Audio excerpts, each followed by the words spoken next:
لا إله إلا الله لا إله إلا الله لا إله إلا الله ما لنا رب سوى لا إله إلا الله لا إله إلا الله لا إله إلا الله ما لنا رب سوى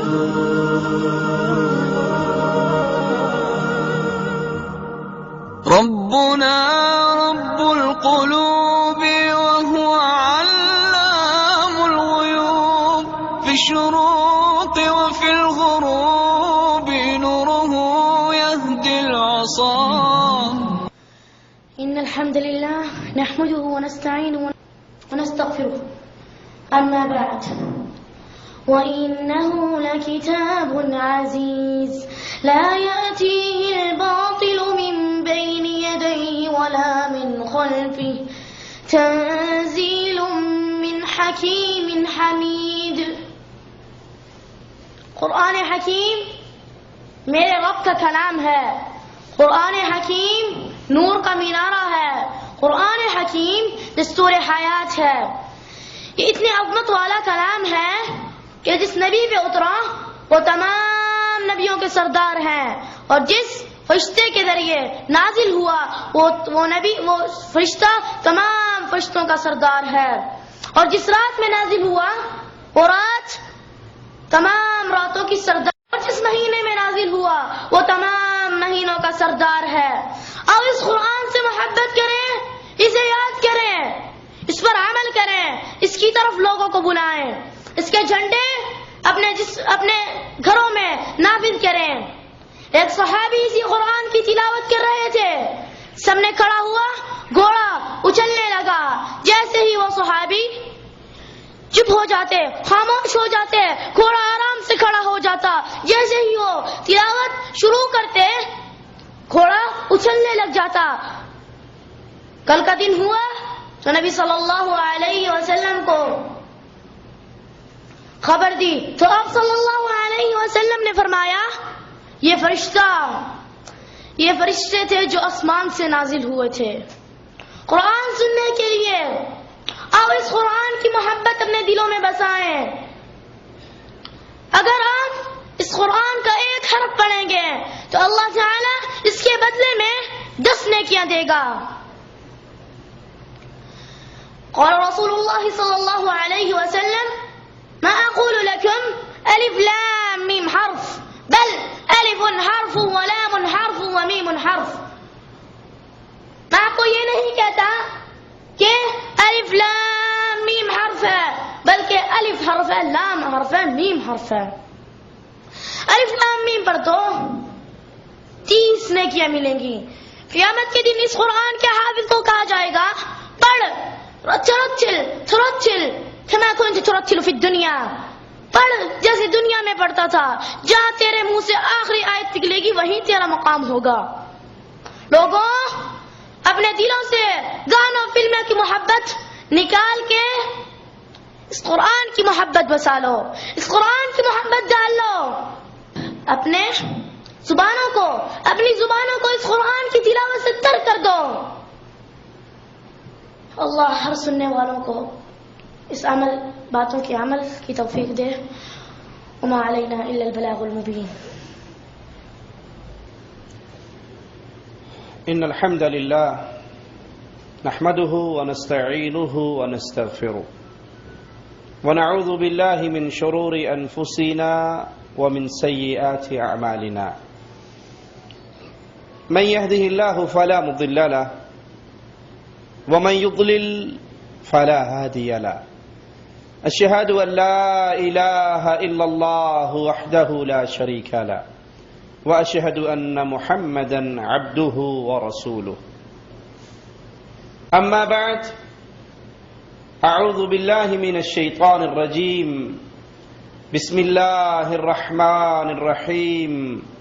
قل هو الله أحد الله الصمد لم يلد ولم يولد ولم يكن له كفوا أحد.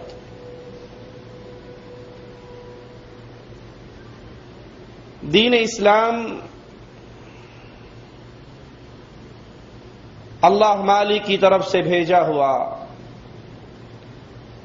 اپنے بندوں کی ہدایت کا ضامن اب قیامت کی دیواروں تک آخری دین ہے۔ دین اسلام زندگی کا کوئی شعبہ نہیں جس کے لیے نور کا مینارہ اور روشنی لے کر نہ آیا ہو۔ دین اسلام کی غیرت کا یہ حال ہے کہ اسلام کے آنے کے بعد پھر کسی اور دین کو قبول نہیں کرتا۔ یہ نہیں ہے کہ کچھ مسئلے ہم اسلام سے لے لیں، کچھ مسئلے کمیونزم سے لے لیں، کچھ یہود و نصارہ سے لے لیں، اور وہ بھی ٹھیک ہے اور یہ بھی ٹھیک ہے اور گاڑی چلتی رہے۔ اسلام کی غیرت اس کو گوارا نہیں کرتی۔ اسلام اپنے ماننے والوں سے ڈیمانڈ یہ کرتا ہے ادخلوا فی السلم کافہ۔ اگر اسلام پہ چلنا ہے، اسلام کو ماننا ہے، پھر سر کے بالوں سے لے کے پاؤں کے ناخن تک اگر جسم پہ رنگ چڑھے گا تو اسلام کا چڑھے گا۔ سیدنا عمر رضی اللہ عنہ وارضا تورات کا ایک ورقہ مل جانے پر خوش ہوتے ہیں، اس ورقے کی تلاوت کرتے ہیں، پڑھتے ہیں۔ رسول کریم صلی اللہ علیہ وسلم کی پاکیزہ محفل میں آتے ہیں، مصطفیٰ علیہ الصلاۃ والسلام دیکھتے ہیں کہ میرا عمر تورات پڑھ رہا ہے، چہرہ انور کا رنگ تبدیل ہو جاتا ہے۔ یہ کہنے والوں جو جہاں لگا ہے ٹھیک لگا ہے، اپنے مذہب کو نہ چھوڑو، غیر کے مذہب کو نہ چھیڑو، دیکھو تمہارا یہ اصول امام کائنات کی عدالت میں پاش پاش ہو رہا ہے۔ مصطفیٰ علیہ الصلاۃ والسلام کا پیارا چہرہ، غصے کے آثار۔ سیدنا ابو بکر صدیق رضی اللہ عنہ وارضا مصطفیٰ صلی اللہ علیہ وسلم کے چہرے کو دیکھتے ہیں اور کہتے ہیں عمر گم پائیں تجھے گم پانے والیاں، تو میرے پیارے نبی کا چہرہ نہیں دیکھ رہا؟ آقا ناراض ہو رہے تمہاری اس حرکت پہ کہ تم تورات کا ورقہ پڑھ رہے ہو۔ امیر المؤمنین سیدنا عمر تورات کے ورقے کو رکھ دیتے ہیں اور کہتے ہیں رضیت باللہ ربا، میں اللہ کے رب ہونے پر راضی، محمد کریم کے نبی ہونے پہ راضی، اسلام کے دین ہونے پہ راضی۔ امام الانبیاء علیہ الصلاۃ والسلام فرماتے ہیں عمر لو بدأ لكم موسى فاتبعتموه وتركتموني، اے تورات پڑھنے والے، اے تورات کے اوراق کو چھاننے والے، اس پہ نظریں دوڑانے والے، آج اگر صاحب تورات خود موسیٰ علیہ السلام اس دھرتی پہ آ جائیں، تم محمد کو چھوڑ کر موسیٰ کے پیچھے چلو، ہلاک ہو جاؤ گے، سیدھے راستے سے گمراہ ہو جاؤ گے۔ اگر تم محمد الرسول اللہ صلی اللہ علیہ وسلم کے راستے کو چھوڑ کر موسیٰ علیہ الصلاۃ والسلام کی راہ پر چل پڑے۔ دین اسلام سے کچھ چیزیں لے کر کچھ یہودیوں سے لینے والوں، کچھ عیسائیوں سے لینے والوں، کچھ ہندوؤں سے لینے والوں، اسلام کی شکل کو بگاڑ دینے والوں، موسیٰ علیہ الصلاۃ والسلام کے پیچھے چلیں مصطفیٰ کے عمل کو چھوڑ کر، تو اللہ کے نبی فرماتے ہیں تم سیدھے راہ سے گمراہ ہو گئے۔ اے کلمہ پڑھنے والے مسلمانوں، اگر آپ کی اور میری زندگی میں مورتیوں کے سامنے سجدہ ریز ہونے والوں کے اعمال آگے تو ہم بچ جائیں گے۔ مقصود چھیڑنا نہیں ہے، مقصود چڑانا نہیں ہے، مقصود طنز کرنا نہیں ہے، مقصود یہ ہے جس محمد کریم کا کلمہ پڑھا ہے ہمارے عمل، ہمارے کردار، ہماری سوچیں، ہمارا مذہب، ہمارا منہج، ہمارا راستہ، ہمارا طریقہ بھی ویسا بن جائے جیسے بلال کے آقا محمد رسول اللہ کا تھا صلی اللہ علیہ وسلم۔ آئیے دیکھتے ہیں مسلمانوں میں، کلمہ پڑھنے والوں میں وہ کون سی برائیاں ہیں، وہ کون سے اعمال ہیں جو کلمہ پڑھنے کے باوجود، نماز پڑھنے کے باوجود، روزہ رکھنے کے باوجود انہوں نے اسلام سے نہیں لی بلکہ کفار سے لی ہیں، یہود و نصارہ سے لی ہیں یا ہندوؤں سے لی ہیں۔ اسلام ملاقات کا طریقہ سکھاتا ہے۔ ایک مسلمان دوسرے مسلمان کو ملے تو اس کو السلام علیکم ورحمۃ اللہ کہے۔ اگر چھوٹا ہے وہ بڑے کو سلام کرے۔ کچھ لوگ بیٹھے ہیں، کچھ گزر رہے ہیں، گزرنے والے بیٹھے ہوئوں کو سلام کرے۔ ایک دفعہ تم السلام علیکم ورحمۃ اللہ کہو گے، تمہیں بھی ثواب ملے گا، جواب دینے والوں کو بھی ثواب ملے گا۔ دو صحابی جا رہے، راستے میں ایک پتھر آیا، ایک اس کے دائیں طرف سے ہو کر گیا، ایک بائیں طرف سے ہو کر گیا، دونوں آپس میں پھر ملے، پھر کہا السلام علیکم ورحمۃ اللہ۔ یہ اسلام کی تعلیم ہے۔ مسلمانوں نے اس تعلیم کو چھوڑ کر کفار کی تعلیم کو کیسے اختیار کیا؟ یہ طریقہ اسلام کا تھا۔ آئیے اب دیکھتے ہیں ہندوؤں کا طریقہ کیا ہے۔ ہندوؤں کے آپس میں ملنے کے کئی طریقے ہیں، ان میں سے ایک جو چھوٹا ہے وہ بڑے کے سامنے ماتھا ٹیکتا ہے یا اس کے پاؤں کو چھوتا ہے۔ بیٹا آتا ہے اپنی ماں کے پاؤں کو چھوتا ہے، باپ کے پاؤں کو چھوتا ہے، بڑے کے پاؤں کو چھوتا ہے۔ وہ کہتے ہیں آشیرواد لے رہا ہے۔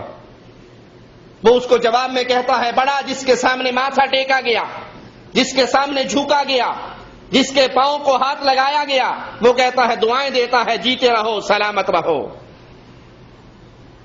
یہ طریقہ اسلام کا نہیں ہے، یہ کفار کا طریقہ ہے۔ مسلمانوں کے اندر بھی کافروں کو دیکھا دیکھی یہ طریقہ رائج ہو چکا ہے۔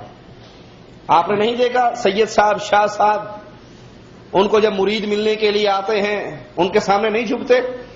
سید صاحب کے گھٹنوں کو ہاتھ نہیں لگتا، اس کے پاؤں کو ہاتھ نہیں لگتا۔ وہ کہتے ہیں جی آپ عجیب بات کرتے ہیں، سید کی تو سین کو بھی سلام ہے، ہم شاہ صاحب کو نہ جھکے تو اور کس کو جھکیں گے؟ عام بیماری پیدا ہو گئی۔ چھوٹا آدمی بڑے کو سلام کر رہا ہے تو وہ رکوع کی حالت میں آدھا جھک جاتا ہے، رکوع کرتا ہے اس کے سامنے، یا تو جھک کر اس کو ہاتھ ملاتا ہے، یا اس کے گھٹنوں کو چھوتا ہے، یا اس کے پاؤں کو ہاتھ لگاتا ہے۔ یہ عادت اسلام نے نہیں سکھائی ہے بلکہ ہندوؤں سے آئی ہے۔ اسلام کیا تعلیم دیتا ہے؟ ترمذی میں ہے، رسول اللہ صلی اللہ علیہ وسلم سے کوئی پوچھنے والا پوچھتا ہے، اے اللہ کے نبی، ایک آدمی اپنے بھائی کو یا اپنے دوست کو ملتا ہے تو کیا اس کے لیے جھکے؟ کیا سلام کرتے ہوئے اپنی کمر کو دوہرا کرے، جھکے، اپنے سر کو جھکائے؟ جھک کر سلام کرنے والوں، سید صاحب کے پاؤں چھونے والوں، شاہ صاحب کے قدموں کو چھونے والوں، شاہ صاحب کے گھٹنوں پہ ہاتھ رکھنے والوں، امام الانبیاء، امام کائنات محمد الرسول اللہ صلی اللہ علیہ وسلم سے سوال ہو رہا ہے، کسی کو سلام کرے تو کیا کوئی دوسرے کے سامنے جھکے؟